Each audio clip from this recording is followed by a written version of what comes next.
Arsenal 2, PSG nil.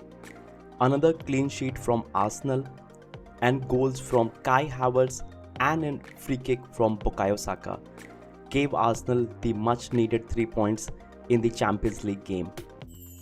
Another brilliant defensive performance from David Raya and the back four. Let's break down the game and see how it went. So welcome to Football Pundit, and without any further ado, let's get started.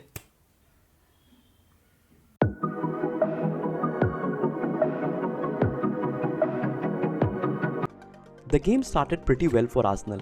Even though the possession was shared evenly between Arsenal and PSG, Arsenal were the one who were winning most of their second duels, trying to put high pressure on the PSG so that it makes it difficult to play from the back.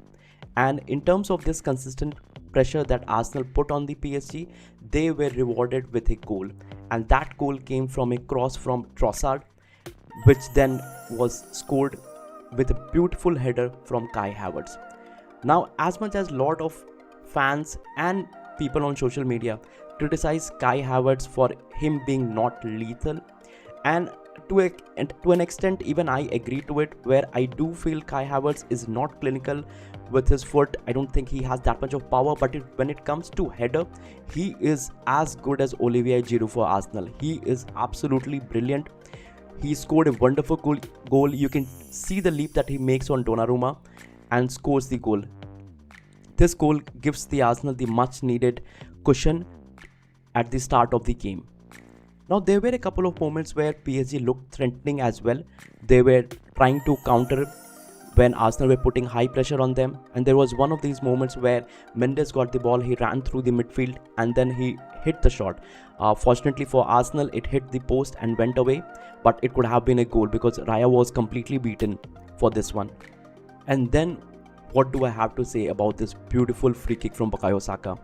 The intent initially, what I thought, was to put the ball as a cross for somebody to head it or tap it in, but the ball completely went past all the players. You can see Partey, Kai Havertz trying to nick the ball in, but it completely surprises everyone, even Donnarumma, and the ball goes in. And this gives Arsenal the second goal just before halftime. And at halftime, they go 2-0 up. Now, Bukayo Saka, for me, he captained the game since Odegaard is not there, and he has captained Arsenal's couple of games since Odegaard's dismissal. Now, I think he has been playing pretty well. I don't think the pressure of being a captain shows on him. He is really composed. He carries the ball and the team properly with the goals and assists that he is continuously doing. So I think he did a fabulous job. Now, this is something I really wanted to speak about. Now, if you see, Arsenal were putting a lot of pressure on the opponent area and trying to make sure that PSG are unable to play from the back, and the only outlet for them is long balls. Even though they did had a couple of good counter attacks, but Arsenal were pretty much able to keep PSG content.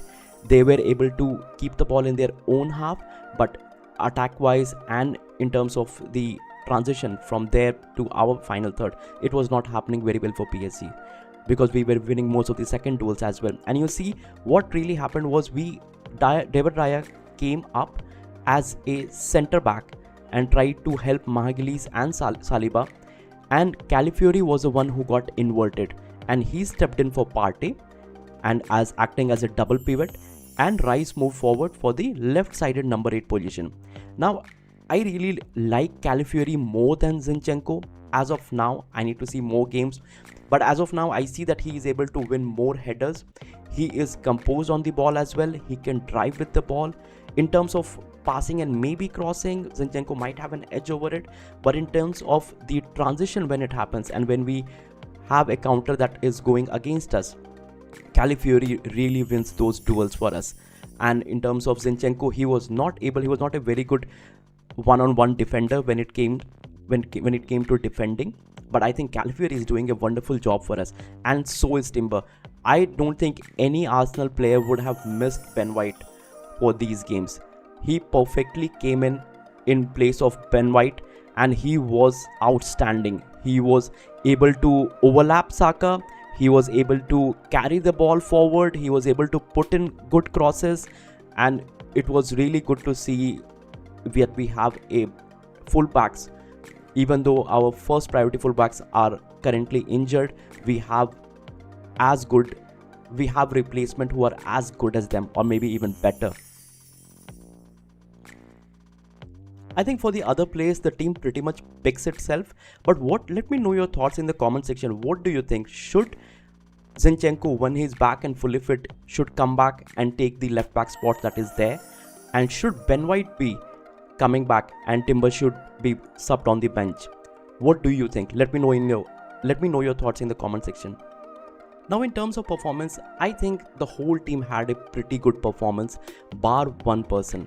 Now, I know that I have been supporting Martinelli over the few years in his rough patch, and we saw some glimpse of what he could do in the game against Leicester.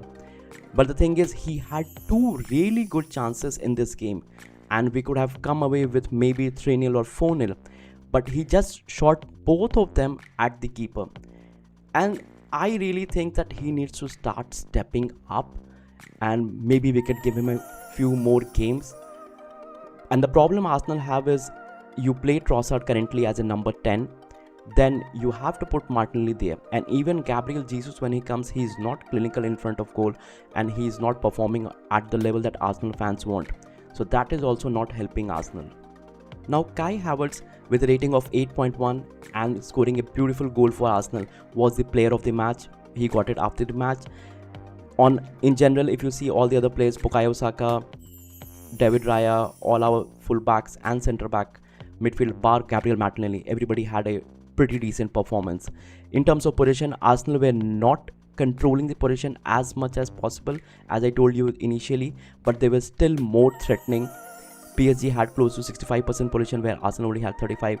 In the second half, I really thought Arsenal would step up a bit and maybe try to score a couple of more goals, but I think they tried to sit back and try to hit on the counter.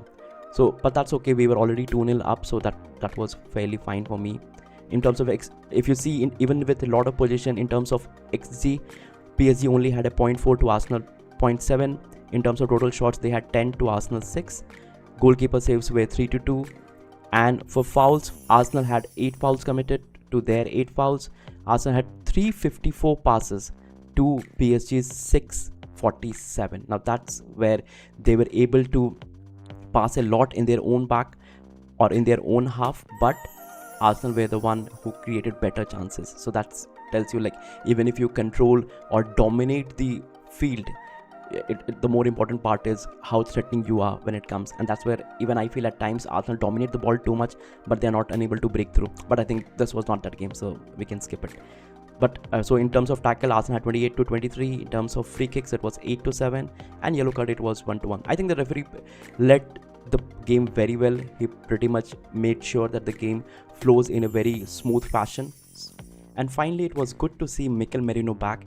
He got close to 30 odd minutes, and he did have a 6.7 of SofaScore rating.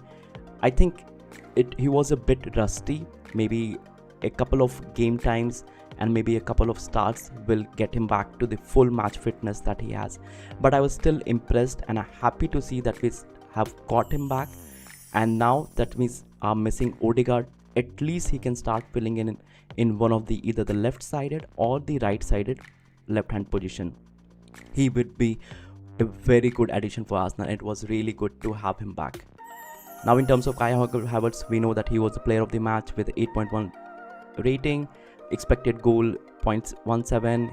He only had 2 shots, one of them he scored, but the amount of things that he does off the ball, that really gets unnoticed by most of the Arsenal fan. He was our only pivot for long balls. He used to hold them, give it back, link up play.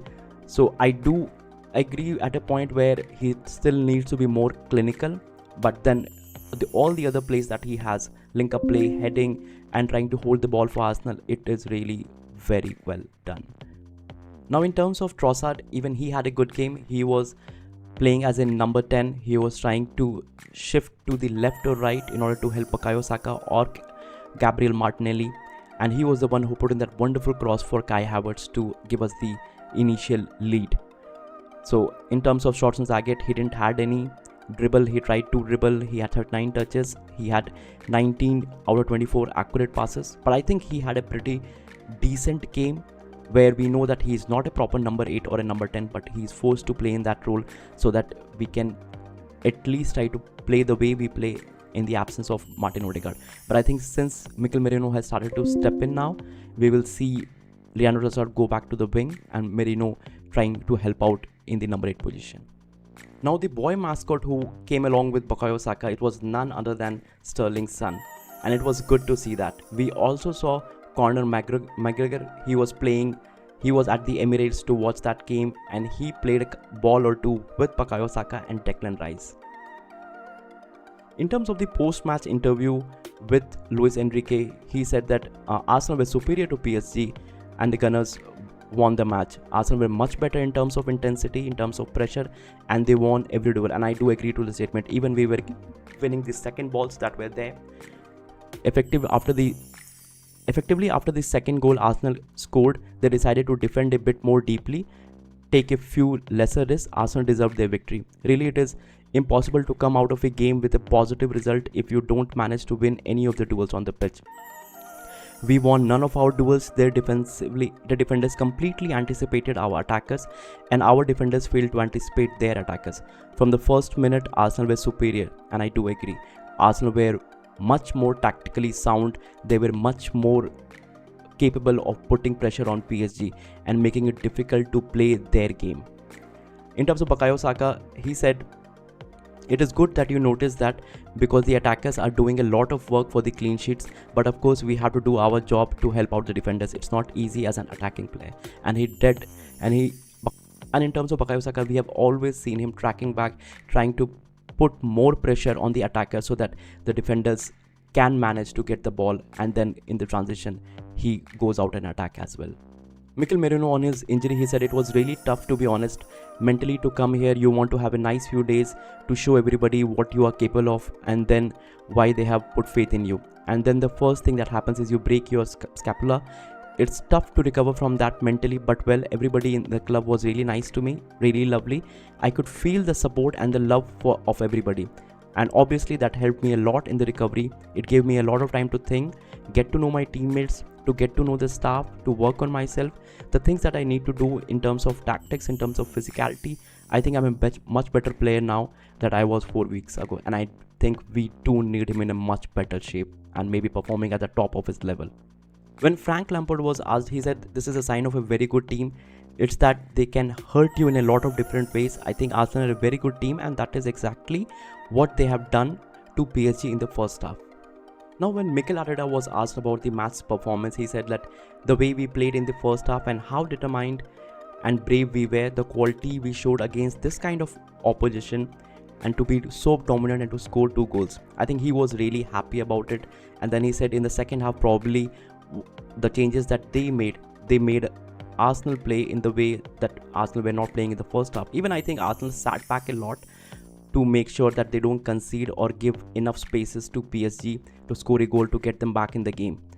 And in terms of Kai Havertz's performance, he said that the way he occupies the space and the way he connects everything together, his work ethic, and now he's around the box and you have a feeling that he's going to score a goal. The goal was superb. I think the overall performance was good as from him, so really pleased with that.